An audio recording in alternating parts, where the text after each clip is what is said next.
ГСП онлайн. Городские новости сейчас. На территории 20-й школы теперь растут деревья с именами ветеранов. Аллея памяти открылась в полдень. Это своего рода музей под открытым небом, где каждое дерево – живой экспонат. Мероприятие приурочено ко всероссийской акции «Дерево памяти». Ветераны лично выбирают саженцы, которые будут носить их имена. Значит, высажены у нас саженцы деревьев по территории школы. Высажены в количестве 71 саженца. Это столько мирных лет мы прожили после окончания Великой Отечественной войны. Но, естественно, будем ухаживать за этими деревьями, учащийся весь коллектив. Ну и надеемся, что это будет хорошим таким напоминанием о той победе, которую совершили наши ветераны во имя нас.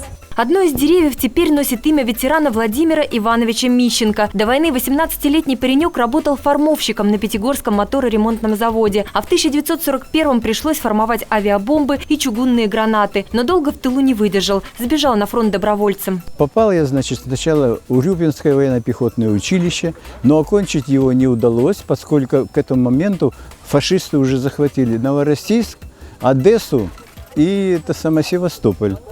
И нас в срочном порядке, не окончив училище, бросили туда, понимаете? Нас привезли туда, и таким образом я попал на Северокавказский фронт. Затем был первый украинский, 4-й украинский и так далее.